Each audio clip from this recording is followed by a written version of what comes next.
Hi friends, आज हम लोग देखेंगे गरुड़ा कंस्ट्रक्शन इंजीनियरिंग के Q4 अर्निंग का रिजल्ट आ चुके हैं। ये रिजल्ट करीब 30 मई को आ चुके हैं और Q4 अर्निंग देखेंगे इनका कैसा निकल करके आ रहा है। चलिए फ्रेंड्स, वन बाय वन शुरू करते हैं। इनका ये स्टैंडअलोन स्टेटमेंट है, स्टैंडअलोन Q4 अर्निंग है। इसका स्टैंडअलोन के ऊपर बात करेंगे और ये आपके लैक्स में है। लैक्स के हिसाब से हम उसको करोड़ के हिसाब से डिस्कशन करेंगे। तो इनके सबसे पहले हम लोग revenue from the main operation से कोर ऑपरेशन से देखेंगे, तो जिसको करोड़ में कन्वर्ट करें 80.93 करोड़ के हिसाब से आ रही है। और लास्ट क्वार्टर में देखेंगे Q3 में तो 62.21 करोड़ थी। अच्छा, Q4 25-24 में देखेंगे तो 60.25 करोड़ थी। तो मेन ऑपरेशन से अब टोटल अदर ऑपरेशन से अदर देख लेंगे, अदर इनकम देखेंगे तो करीब 75 लाख है, 40 लाख है एंड 23 लाख है। तो अगर टोटल इनकम की बात करें तो 81.69 करोड़ 81.69 करोड़ आ रही है प्रेजेंट क्वार्टर में, जो कि लास्ट क्वार्टर में 62.62 करोड़ थी। और इसके प्रीवियस में देखेंगे Q4 24 में देखेंगे 60.49 करोड़ देखेंगे। तो क्वार्टर टू क्वार्टर की अगर ग्रोथ रेट को देखें तो 62 करोड़ से आपका 81 करोड़ के आसपास हो गया है। तो करीब करीब बोल सकते हैं 33% का आपको क्वार्टर टू क्वार्टर ग्रोथ आपको जंप देखने को, पॉजिटिव जंप देखने को मिल रहा है। अच्छा, वाई बेसिस पे अगर देखें तो वाई बेसिस पे एक चीज़ें 60 करोड़ से करीब 81 करोड़ गई है, तो यहाँ भी 20 करोड़ का डिफरेंस आ रहा है। यहाँ भी बोल सकते हैं कि 30% से आसपास का आपको 30% से ऊपर का वाई बेसिस में भी जंप देखने को मिल रहा है रेवेन्यू में। तो उस हिसाब से देखते हैं कि कोर रेवेन्यू में गरुड़ा कंस्ट्रक्शन अच्छी कर रही है और आपके एक अच्छा 20 से 25% का जो ग्रोथ हम लोगों को चाहिए रहता है कि स्टॉक के लिए रेवेन्यू में, उससे ऊपर आता हुआ दिख रहा है। देन इसके एक्सपेंसेस की बात करें, खर्चों की बात करें और टोटल एक्सपेंसेस की बात करें तो खर्चों में देख सकते हैं कि करीब 57.29 करोड़ आ रहे हैं खर्चे अभी के क्वार्टर में, जो कि क्वार्टर 3 में 45.42 करोड़ के थे और क्वार्टर 4 24 में 41 करोड़ 16 के थे। तो खर्चों में देख सकते हैं इस हिसाब से खर्चे इनके हिसाब से आ रहे हैं। तो अगर प्रेजेंट क्वार्टर में खर्चे देखिए 57 करोड़ के अगेंस्ट में सबसे ज़्यादा खर्चे पेनिट्रेशन कहाँ है तो कॉस्ट ऑफ द मटेरियल, तो 21.36 करोड़ के खर्चे यहाँ आ रहे हैं। Then cost of the construction expenses के 25.69 करोड़ 59 करोड़ के आ रहे हैं। एम्प्लॉय बेनिफिट में करीब 1.42 करोड़ के आ रहे हैं। तो मेजर खर्चों में अगर देखेंगे तो 57 करोड़ में अगर बोल सकते हैं तो खर्चों को 80% करीब हमारा मटेरियल एंड कंस्ट्रक्शन कॉस्ट में आ रहा है। चूँकि कंस्ट्रक्शन रिलेटेड कंपनी है तो कंस्ट्रक्शन करने में उस तरीके के कॉस्टिंग इनकी आ रही है। तो अब देखेंगे पिछले क्वार्टर में भी क्या सेम फिगर यही था क्या, तो देख सकते हैं कि ये खर्चे भी हमारे दो ही मेजर खर्चे इनके हैं, एक तो मटेरियल और एक कंस्ट्रक्शन कॉस्ट है। लास्ट क्वार्टर में भी यहाँ भी मटेरियल और कंस्ट्रक्शन कॉस्ट है। लेकिन यहाँ देखने वाली बात ये कि cost of the material quarter 4 में देखेंगे, क्वार्टर 4 24 में देखेंगे तो करीब करीब यहाँ कॉस्ट ऑफ द मटेरियल बहुत कम ही आ रहा है, तो 1.2 करोड़ के आसपास आ रहे हैं, जो कि अगर देखेंगे प्रपोर्शन से बाहर है। यानी कॉस्ट ऑफ द मटेरियल हो सकता है इनका पहले से रिसीवेबल मटेरियल हो, लेकिन कंस्ट्रक्शन कॉस्ट देखिए यहाँ पे बढ़ता हुआ दिख रहा था करीब 35.59 करोड़ के।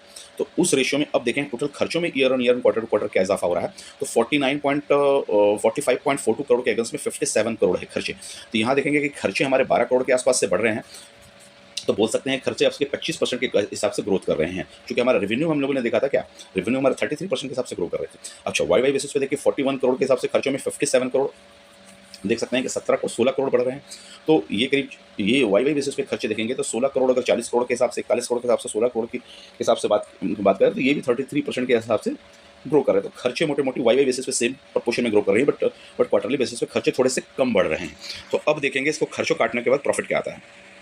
देन हम लोग आगे हैं profit and loss before the exceptional item. Exceptional item को बिना इंक्लूड किए नेट प्रॉफिट और लॉस मतलब और प्रॉफिट और लॉस क्या आ रहा है, जिसमें आपका डिप्रेशन, एमोटाइजेशन एंड इंटरेस्ट इनके अंदर इंक्लूडेड है। सिर्फ हमारा टैक्स एंड इंस्पेक्शनल आइटम नहीं है और अदर खर्चे नहीं है। तो इस हिसाब से देखेंगे तो प्रॉफिट हमारा करीब करीब 24.39 करोड़ के आ रहे हैं अभी के समय में, जो लास्ट क्वार्टर में 17.19 करोड़ के हुआ करते थे और इसके क्वार्टर 4 24 में 19.33 करोड़ के हैं। तो अगर खर्चों का प्रॉफिट के हिसाब से देखें तो 17 करोड़ के अगेंस्ट में 24 करोड़ आ रही है, जो कि हमारा बोल सकते हैं कि 30% के आसपास हमारा ग्रो कर रहा है, प्रॉफिट आ रहा है। अच्छा, 19.93 करोड़ के 24 करोड़ आ रही है, तो यहाँ भी बोल सकते हैं करीब करीब 25% के आसपास आपका वाई बेसिस पे ग्रोथ देखने को मिल रहा है। तो 25% से ग्रो हो रही है, तो उस हिसाब से देख रहे हैं तो मोटा मोटे 25 एक्सेप्शनल आइटम को अगर इंक्लूड नहीं भी करते हैं तो आमदनी और खर्चे को काट के जो प्रॉफिट आ रही है तो हमारा 20 से 25% ग्रो कर रहा है, जो कि एक अच्छे स्टॉक के ट्रेंड में अभी तक ये गरुड़ा कंस्ट्रक्शन जाती हुई दिख रही है। देन प्रॉफिट बिफोर टैक्स बात करें, जिसमें कोई एक्सेप्शनल आइटम होगा तो माइनस करने के बाद आएगी। तो इस कंडीशन में हमारा कोई एक्सेप्शनल आइटम दिख नहीं रहा है किसी भी क्वार्टर में, तो हमारा प्रॉफिट बिफोर टैक्स तो सेम फिगर आपका हो गया है कि प्रॉफिट बिफोर एक्सेप्शनल आइटम के फिगर के हिसाब से, यानी 24 करोड़ 17 करोड़ एंड 19 करोड़ रेस्पेक्टिवली। अब टैक्स काटने के बाद हमारा प्रॉफिट क्या आ रहा है वो देखते हैं। तो हम लोग देख सकते हैं कि टैक्स रिडक्शन के बाद प्रॉफिट हमारा जो इसमें टैक्स दो तरह के आ रहे हैं, करंट इनकम टैक्स हो रहा है और डिफर इनकम टैक्स हो रहा है। दोनों की आपकी पॉजिटिव में है, जो कि कटने वाली है इस क्वार्टर में। तो करीब देख सकते हैं टैक्स काटने के बाद हमारा इनकम 18.04 करोड़ के आ रहे हैं। तो लास्ट क्वार्टर में ये कितने हुआ करते थे, करीब 12.86 करोड़ के हुआ करते थे। अच्छा, क्वार्टर 4 24 में 13.74 करोड़ के हैं। तो profit profit loss for the period देखें देखा जाए तो हमारे कितने आ रहे हैं टैक्स काटने के बाद। तो टैक्स कटने के बाद हमारे प्रॉफिट 18 करोड़ के आ रहे हैं। लास्ट प्रेजेंट क्वार्टर 3 के 12.8 करोड़ के आ रहे हैं। तो क्वार्टर टू क्वार्टर में हमारा आफ्टर टैक्स जो प्रॉफिट है कितना हो रहा है, तो करीब बोल सकते हैं 13 करोड़ किसके 18 करोड़ 5 करोड़ बोल सकते हैं, 40% के हिसाब से आपका ग्रो हो रहा है आफ्टर टैक्स प्रॉफिट। अच्छा, वाई बेसिस पे 13.7 करोड़ के अगेंस्ट में आपका 18 करोड़ आ रहा है। तो यहाँ भी बोल सकते हैं कि 13.7 करोड़ के अगेंस्ट में अगर 18 करोड़ आ रहा है तो 30% के हिसाब से ग्रोथ होता हुआ दिख रहा है। तो एक अच्छा डिसेंट सा पोजीशन यहाँ दिख रहा है कि प्रॉफिट हमारा हर कोर प्रॉफिट भी बढ़ रहा है, उसके जो बढ़ा है उसके रिस्पेक्ट में हमारा नेट प्रॉफिट आते आते और ज़्यादा वृद्धि होती हुई दिखी है। देन टोटल कंप्रेसिव इनकम देखेंगे जिसमें हम हमारा का ईपीएस कैलकुलेट करेंगे। टोटल आफ्टर टैक्स के बाद, प्रॉफिट आफ्टर टैक्स के बाद टोटल कॉम्प्रिहेंसिव इनकम देखेंगे कितना हो रहा है अदर आइटम का डिडक्शन होने के बाद, करीब करीब 18.04 करोड़ का हो रहा है या 12.86 करोड़ का हो रहा है। और क्वार्टर 4 24 में 13.70 करोड़ का हो रहा है। तो अब यहाँ पे इक्विटी शेयर के हिसाब से देखेंगे, टोटल इक्विटी शेयर के हिसाब से हमारा ईपीएस कितना आ रहा है। तो ईपीएस देख सकते हैं दो तरह के ईपीएस होते हैं, बेसिक एंड डाइल्यूटेड, जो कि आपके कांस्टेंट दिख रहे हैं। बेसिकली तो डाइल्यूटेड 1.94 का आपका ईपीएस निकल करके आ रहा है, लास्ट क्वार्टर के 1.43 के ईपीएस के थे, और क्वार्टर 4 24 में 1.84 के ईपीएस है। तो 1.84 के ईपीएस से देख सकते हैं कि करीब करीब हमारा 10 बेसिस पॉइंट के हिसाब से बढ़ रहा है। तो हम बोल सकते हैं कि ईपीएस में ग्रोथ क्वार्टर टू क्वार्टर पे करीब करीब आपका 10 बेसिस पॉइंट के अकॉर्डिंग 7% से ईपीएस आपका ग्रोथ होता हुआ दिख रहा है। अच्छा, अब आइए क्वार्टर 4 के हिसाब से, क्वार्टर 3 के हिसाब से थे 143 और 194। तो यहाँ कह सकते हैं करीब 50 बेसिस पॉइंट से ग्रोथ हो रहा है। तो यहाँ बोलेंगे 33% के हिसाब से ग्रोथ है। तो क्वार्टर टू क्वार्टर ईपीएस आते आते 33 का पॉइंट मेंटेन किया है, बट ईयरली बेसिस पे ईपीएस यहाँ डाउन होती हुई दिखी। तो अब थोड़ा सा रिव्यू करेंगे क्यों थोड़ी सी डाउन होती हुई दिखी है।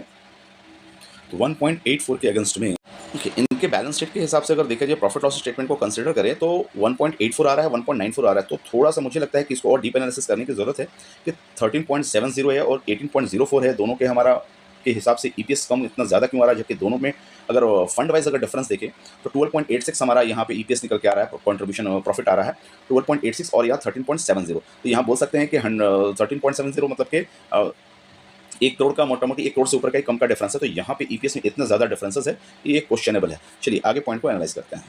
हमारा ईपीएस का पोजीशन ईयरली बेसिस पे देखेंगे तो ईयरली बेसिस पे हमारा ईपीएस है 4.87 है, जो कि अभी प्रेजेंट क्वार्टर में करीब 5.9 यानी 6 का ईपीएस आ रहा है। तो यहाँ पे देख सकते हैं कि 1.13 बेसिस पॉइंट का फायदा होता हुआ दिख रहा है। तो इस हिसाब से देखेंगे तो यहाँ पे वाई बेसिस पे अगर देखेंगे एफवाई 24 एफवाई 25 के हिसाब से देखेंगे तो करीब करीब हम बोल सकते हैं तो 20% का ग्रोथ हमको 20% से ऊपर का ग्रोथ हमको देखने को मिल रहा है। तो गरुड़ा कंस्ट्रक्शन में अगर प्रॉफिट लॉस में देखेंगे तो ओवरऑल पास होती हुई दिख रही है और ये 20% का डिसेंट ग्रोथ, 20 से 30% का ग्रोथ, टॉप लाइन ग्रोथ 30% का और बॉटम लाइन 20% का ग्रोथ आता हुआ दिख रहा है। अब इनका कैश फ्लो स्टेटमेंट है स्टैंड अलोन का, उसके ऊपर देखेंगे और ये भी लैक्स में है। तो कैश फ्लो में सबसे पहला पॉइंट देखेंगे कैश फ्लो कहाँ से आ रहा है। तो सबसे पहला कैश फ्लो में 3 पार्ट होते हैं। तो 3 पार्टों में सबसे पहले हम लोग आ जाएंगे सबसे नीचे का पोजीशन हो गया cash flow from the operation activity, right. Operation activity, investing activity and financing activity. तो cash flow from the operation activity में देखेंगे तो पोजीशन मुझे हम लोगों को मिलेगा net cash flow operation activities, right. Net cash flow from the operation activity का फिगर देख रहेंगे तो हम लोगों को नेगेटिव में आता हुआ दिख रहा है। एफ5 बेसिस पे हमारा करीब 6.81 करोड़ का नेगेटिव फिगर था, जो कि अभी प्रेजेंट क्वार्टर में 110 करोड़ का नेगेटिव फिगर आ रहा है। तो यहाँ पे देखेंगे मेन कोर बिजनेस से इनका पैसा आता हुआ नहीं दिख रहा है, पैसा फंसता हुआ दिख रहा है 111 करोड़ का, जो कि 6 करोड़ से 11 करोड़ देखा जाए तो बढ़ोतरी भी बहुत फास्ट हुई है। तो ये ऑपरेटिंग कैश फ्लो के मामला में ये नेगेटिव साबित होती हुई दिख रही है। अच्छा चलिए नेक्स्ट चेकर्स पॉइंट इधर पे आए, cash flow from the investing activity. तो इन्वेस्टमेंट से पैसा कहाँ क्या कर रही है, तो cash flow from the investing activity से देखेंगे तो हमारा कैश फ्लो पहले लास्ट क्वार्टर में फाइनेंशियल ईयर में FY 24 में 2.53 करोड़ का पॉजिटिव फिगर था, जो कि अभी यहाँ भी आपका कैश फ्लो नेगेटिव में हो गया 49.77 करोड़। तो यहाँ भी देखेंगे तो कैश फ्लो स्ट्रगल कर रहा है और ये नेगेटिव हो रही है। इन्वेस्टिंग एक्टिविटी से कैश फ्लो नेगेटिव है तो नेक्स्ट जांच का विषय आता है अब कहाँ नेगेटिव कर रहे हैं। तो सबसे बड़ा फिगर आप अगर देख पा रहे होंगे तो ये फिगर है 40 करोड़ का, या 49 आ रहा है। तो 40 करोड़ से अपना मेजर पार्ट अगर 80% देखा जाए तो 40.67 करोड़ का कैश फ्लो यहाँ नेगेटिव है, जो कि ये क्या कर रहा है increase and decrease in the other bank balance. तो अदर बैंक बैलेंस जो डिक्रीज हुआ है जिसके कारण कैश फ्लो यहाँ पे नेगेटिव होता हुआ दिख रहा है। अच्छा थर्ड पॉइंट की बात करेंगे net cash flow from the financing activity. तो फाइनेंसिंग एक्टिविटी में देखेंगे तो कैश फ्लो लास्ट क्वार्टर में हमारा स्लाइड नेगेटिव था, जो कि अगर बोले तो 6 लाख के हिसाब से था नेगेटिव, जो कि अभी 16 लाख जो कि अभी 161 लाख के हिसाब से पॉजिटिव में हो गया। तो यहाँ एक एडवांटेज बोल सकते हैं कि फाइनेंसिंग एक्टिविटी में यहाँ पे 161 पॉजिटिव होकर करके आ रहा है। तो अब ये पॉजिटिव है, तो इसको पॉजिटिव फिगर को फिगर आउट करना चाहें तो सबसे बड़ा पॉजिटिव अमाउंट कहाँ दिख रहा है, 163 लाख का पॉजिटिव अमाउंट दिख रहा है। तो यहाँ से फाइनेंसिंग से कहाँ आया है, तो ये आया है processing for the issue of the share capital. तो यहाँ पे आपका कैश फ्लो बढ़ गया है, issue of the share capital जो इशू किए हैं यहाँ के हिसाब से आपका फाइनेंसिंग एक्टिविटी में कैश फ्लो बढ़ गया है। तो अब वो तीनों कैश फ्लो को अगर हम जोड़ेंगे, net cash flow, increase and decreases, cash equivalent, तो हमारा कितना आएगा। तो तीनों कैश फ्लो को जोड़ते हैं तो हमारा करीब करीब कैश फ्लो नेट में देखेंगे तो last cash flow last quarter का 4.33 करोड़ नेगेटिव में था, जो कि अभी 1.49 करोड़ पॉजिटिव में। तो बहुत एक स्लाइड लेवल पे देखा जाए तो करीब 1.5 करोड़ के आसपास पॉजिटिव में फिगर निकल के आ रहा है। और कैश को लास्ट को कैश इन हैंड को बैलेंस करें तो हमारा करीब 20 करोड़ का पॉजिटिव फिगर आ रहा है। तो लास्ट करोड़ में कैश इन हैंड को लेने के बाद 50 करोड़ का, मतलब 50 लाख का पॉजिटिव फिगर था। तो 20 करोड़ का पॉजिटिव फिगर एक पॉजिटिव के तौर पे दिया जा सकता है कि ऑपरेशन से पैस फ्लो तो नहीं आ रहा, लेकिन फाइनल बैलेंस करते हुए कंपनी ने 20 करोड़ का पॉजिटिव फिगर दिखाया है। तो ओवरऑल पॉजिटिव के तौर पे ले सकते हैं, लेकिन इसका डीप एनालिसिस के तरफ से देखेंगे तो एक वीकनेस के तौर पे आपको समझ में आएगी कि ऑपरेशन से पैसा आपको बनता हुआ नहीं दिख रहा है, यानी कोर बिजनेस से आपका पैसा फंसता हुआ दिख रहा है। देन इनका एसेट लायबिलिटी पे आते हैं, स्टैंड अलोन पे। तो एसेट कहाँ है और इसकी लायबिलिटी कहाँ है, एज ए कंस्ट्रक्शन कंपनी इनकी लायबिलिटी कितनी है, तो उस पॉइंट ऊपर ध्यान दें। तो हम सबसे पहले आते हैं इनके, चलिए ऊपर से आते हैं, तो हम लोग total current non current asset देखते हैं। तो नॉन करंट एसेट कितना आ रहा है और उसमें किस तरह से बढ़ोतरी हो रही है, तो वो देखेंगे। तो नॉन करंट एसेट का फिगर को देखें तो 27 करोड़ का FY 24 में था और FY 25 में 37 करोड़ का है, अप्रॉक्सीमेट पकड़े तो 10 करोड़ के हिसाब से बढ़ता हुआ दिख रहा है कि जो कि माना जा सकता है कि आपका 33% के हिसाब से ग्रो हो रहा है। तो 33% में ग्रो है, तो सबसे ज़्यादा पार्टिसिपेशन कहाँ है, तो इस पॉइंट को अगर एनालाइज करें तो यहाँ पे देखेंगे तो 9 करोड़ रुपया, 9.30 करोड़ यहाँ बढ़ रहा है इन्वेस्टमेंट से। तो इस हिसाब से यहाँ पे कैश फ्लो, यहाँ पे इनका बैलेंस शीट के हिसाब से इंप्रूव होता दिख रहा है। अच्छा, नॉन करंट एसेट को देखें तो टोटल करंट एसेट कितने आ रहे हैं, तो 201 करोड़ के लास्ट क्वार्टर में थे टोटल करंट एसेट, और अभी के कंडीशन में आ रहे हैं करीब करीब 368 करोड़, यानी 201 से 368 करोड़ बोल सकते हैं 50% से मोर देन। तो बोल सकते हैं करीब डबल होने के आसपास में है। तो 80% का ग्रोथ हम अप्रॉक्सीमेट बोल सकते हैं नॉन करंट एसेट में।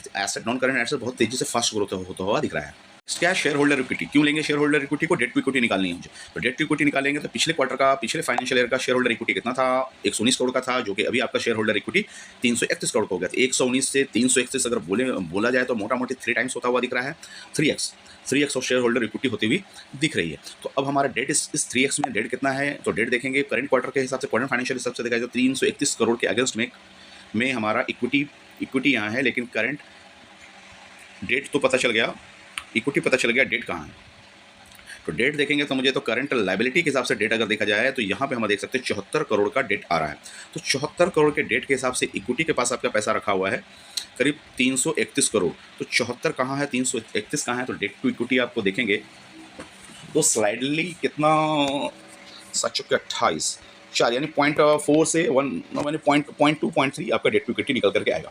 चलिए करंट अब देखेंगे हम लोग, current liability and current asset का रेशियो क्या है। करंट रेशियो क्या होता है, तो करंट रेशियो आपका 74 करोड़ का यहाँ आ रहा है करंट लायबिलिटी, और इसके अगेंस्ट में आपका करंट एसेट 74 करोड़ के अगेंस्ट में करंट एसेट कहाँ है, टोटल करंट एसेट, हाँ टोटल करंट 74 करोड़ के अगेंस्ट में देखेंगे तो 368 करोड़ के आपके पास में करंट एसेट है। 74 करोड़ और 368 करोड़ तो बोल सकते हैं कि करीब 5 गुना है। 5 गुना का मतलब हो गया कि 5x आपका करंट रेशियो निकल करके आ रहा है।